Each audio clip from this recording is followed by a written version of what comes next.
Hello and welcome to Sierra Club's Issues at a Glance. This is your weekly vlog that comes from us about different issues that we work on. Today we're here because the zombie highway is back. As the name entails, this is a project that we have fought against again and again, and it keeps coming back. Most recently, it was brought back earlier this month by Governor Evers. This zombie project refers to 3.5 miles of I-94 east-west in Milwaukee. And this is a very costly, environmentally damaging, and racially unjust project that we have opposed for almost a decade. I caught up with some friends about this project who have been fighting this expansion for a long time with us. So the folks you'll hear in this video are from WISPIRG, the Wisconsin Public Interest Research Group. WISPIRG is a statewide, nonpartisan nonprofit organization that organizes and advocates on behalf of Wisconsinites for healthy communities, a fair economy, and a robust democracy. 1,000 Friends of Wisconsin. We're a land use and transportation based advocacy group. We do statewide work, but we're based in Madison. We are opposed to this I-94 expansion project. Milwaukee Interfaith Congregations Allied for Hope, or MICAH. No, we have far more bigger fish to fry than to work on 94. And we also have some footage from our recent webinar that we hosted about transportation and racial justice, and an interview with Dr. Kirk Harris from the School of Urban Planning at UW-Milwaukee, giving us some more history of the systems around this problem and how our transportation system and many other systems interrelate and interact with racial equity. 1,000 Friends is opposed to the I-94 expansion project, largely because we know that transportation is the largest contributor to climate change nationwide. And this kind of investment, more than $1 billion in a 3.5-mile road expansion in Milwaukee, is an investment in the status quo. And it really prevents Wisconsin from investing in the kind of transportation alternatives that will help us reach our climate emission goals. Investing in a highway right now is the transportation equivalent of investing in a coal-fired power plant. WISPIRG is opposed to the expansion of I-94 east-west because it's a massive waste of money that is going to have negative impacts on our communities, on the global climate, and on taxpayers.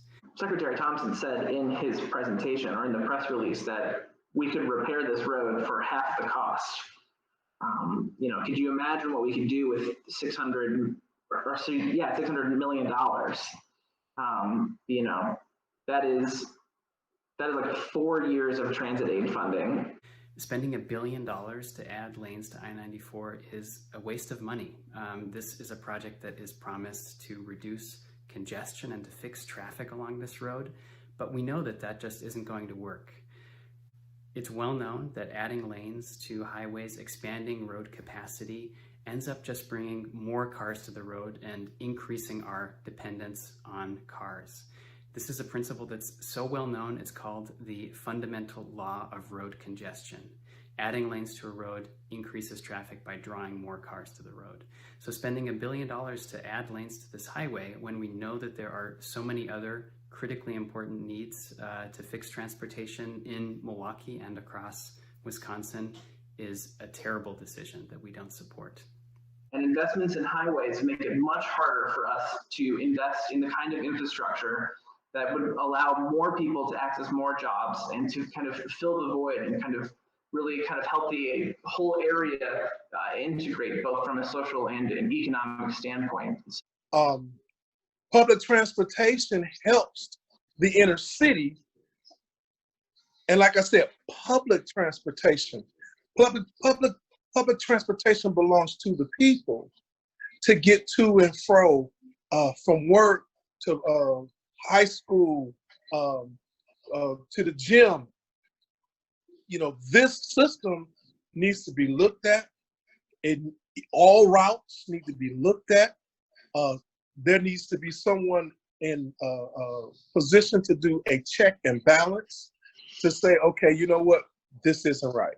This highway is going to have a much broader impact as well. It's going to have a really negative impact on the urban environment around it. When these highways were originally built, they destroyed neighborhoods, forced relocations of businesses, and really tortured the urban fabric in Milwaukee. This project is no different. As Gregg just mentioned, the history of our highway system is not pretty. And we recently interviewed Dr. Kirk Harris. We have a quick history lesson for you today to help ground you in understanding of the context and the policies that impact this project and projects moving forward. So the policies that undermine them, I think it's important to repeat. So I don't mind repeating this because I think it's critical. One of the policies is the policy of segregation in and of itself. This, albeit no longer de jure, that is legalized segregation exists. The patterns of segregation that have been established through that de jure, those de jure and legal means are still firmly in place. And the fact that we still so heavily rely on highway construction, road construction, and minimize public transportation and other forms that would even, by the way, leave a much smaller carbon footprint on our society, we exacerbate, again, these inequalities. There are communities that are locked in to the the urban region, and but yet all of the development, jobs, and opportunities and resources that I mentioned in my earlier question are located in the region. And it's hard for individuals to navigate to the region because public transportation does not make the links easy. Housing is not available in those locations for those individuals, affordable housing.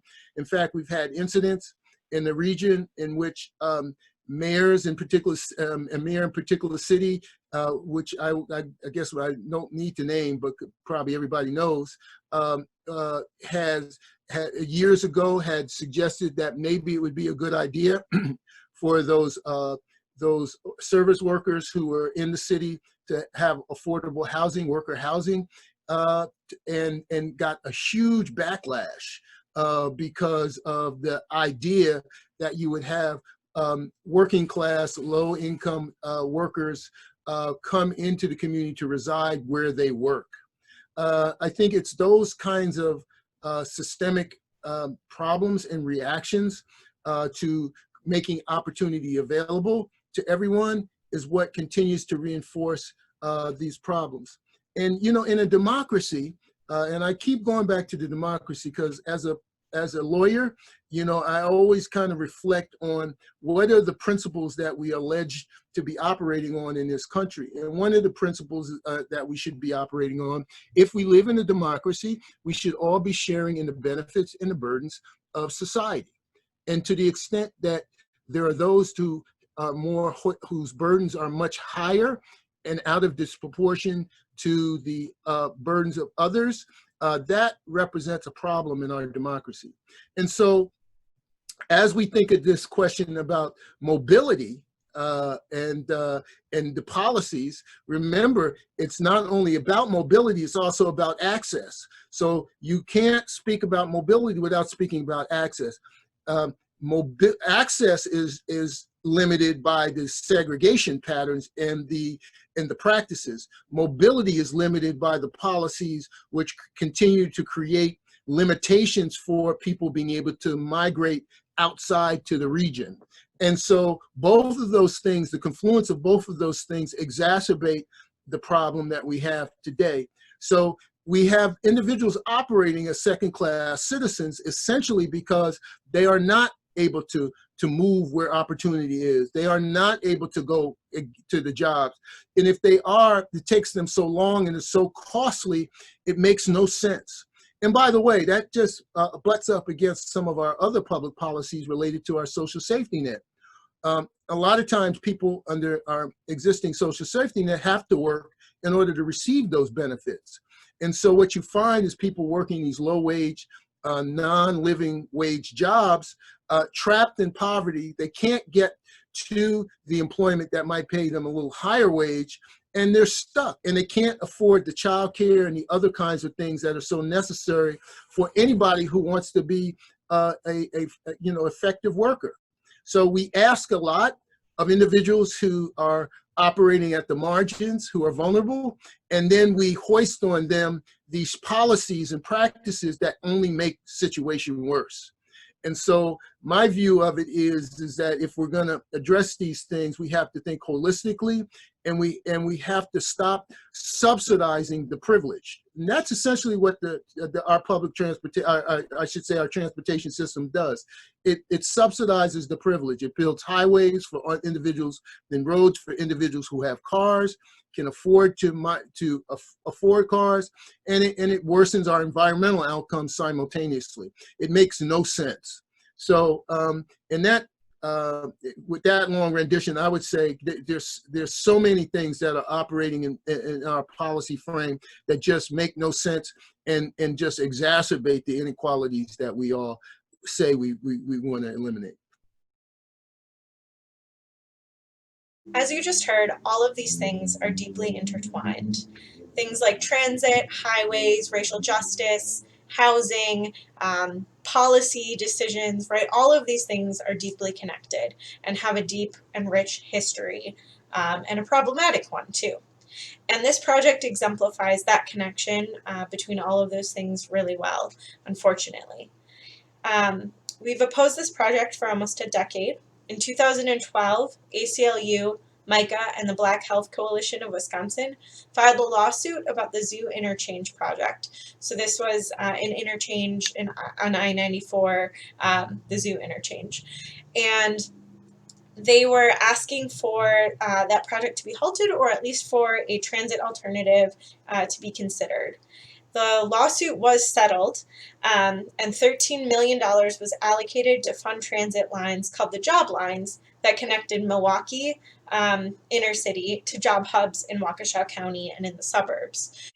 When I was catching or taking the number 6 out there, I began to just view everything and look at everything in a larger perspective. And I saw that there was so many people getting to work. So this was a really important development. Unfortunately, in 2019, the Job Lines funding ended.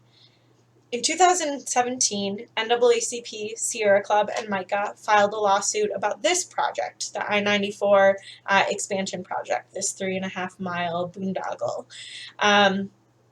And we filed this lawsuit for very similar concerns that the Zoo Interchange project was filed. We were concerned about racial and environmental justice and the impact that this highway would have on our state and on our environment and on racial inequity.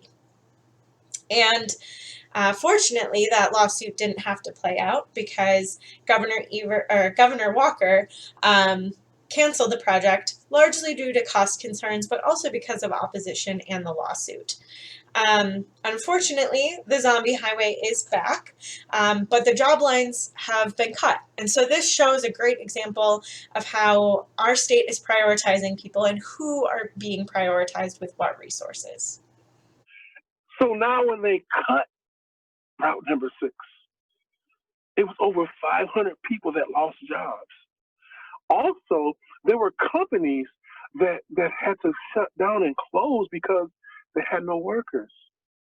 So it's very adamant that we stop playing politics and we stop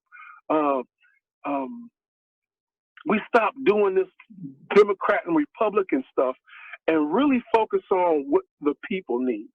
I think anytime you have an essential service, such as something as the Department of Motor Vehicle, hospitals, grocery stores, things that are necessary for everyday life, and people don't have access to that, that is a problem.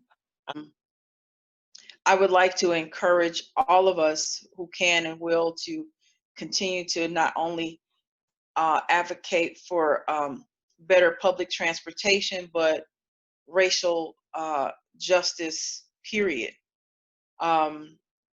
And look for ways to help people get to jobs.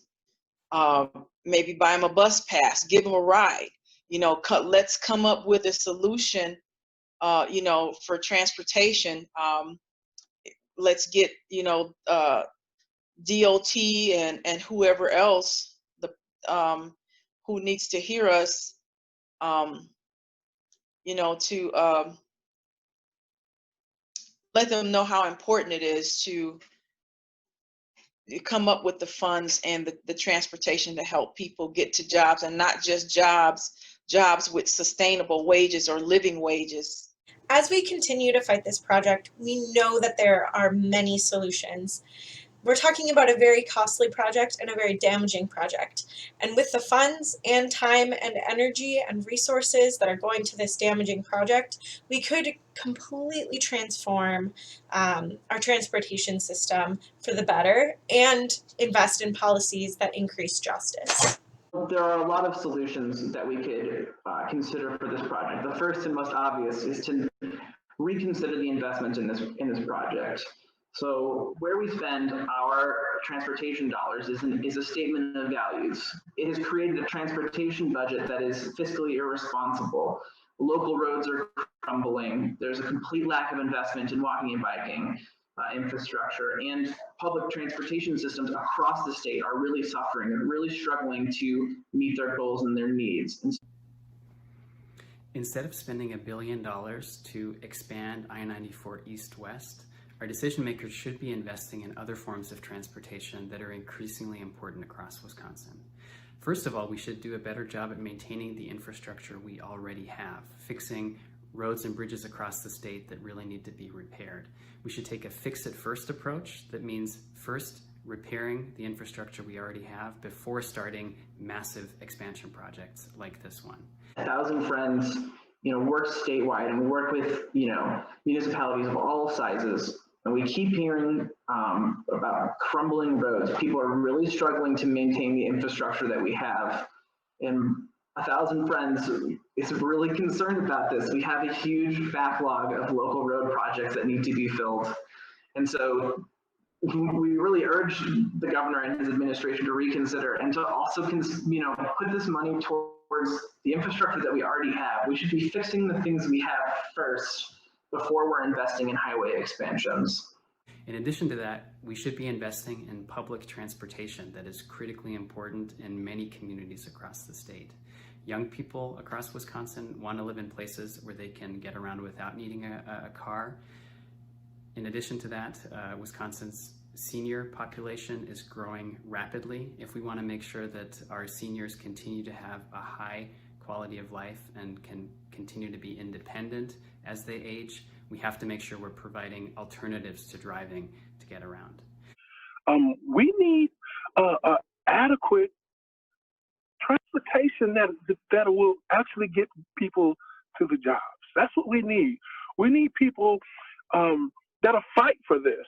We should also be investing in things like walking and biking infrastructure that is so important to tourism in Wisconsin, that's really important for people in communities all across the state to get around safely when they're not driving. These are the kind of things that our decision makers should be investing in instead, and where the $1 billion that we're proposing to spend on this massive expansion of I-94 could really go a long way to improving our transportation system in the state, making our communities better places for everyone to live, improving public health, and cutting down on emissions that are harmful to public health and to the climate. So now that you know a little bit about the history of the zombie highway, the history of highways and public policy and how that interplays with racial justice, our concerns about the cost, the environmental impact, and the health impact, not to mention the concerns about congestion getting worse if this highway is expanded, and a history of our fight of this project, as well as solutions, I think that it's time that we move to call to action. So there are many things that we can do, but the most important thing that you can do right now is to contact Governor Evers and ask him to abandon this highway project idea. This is a zombie that needs to be put back. We should not be investing and doubling down on something that is this costly, damaging to the environment, and harmful to racial injustice during an economic crisis, a global health crisis, and heightened awareness about racial injustice. We instead need to invest in better solutions, and I hope that you'll write to the governor today and ask him to stop this zombie. Thank you so much for watching. Please don't forget to subscribe to our YouTube channel, follow us on social media, and share this video, as well as the link to the petition. We can stop this damaging project, but it will take all of us to show that we're concerned and that we care about racial and environmental justice in our state. Thanks for tuning in. You can catch our next Issues at a Glance next week, Thursday at 3 p.m. Central Time on YouTube, as well as cross-posted on social media. Thanks.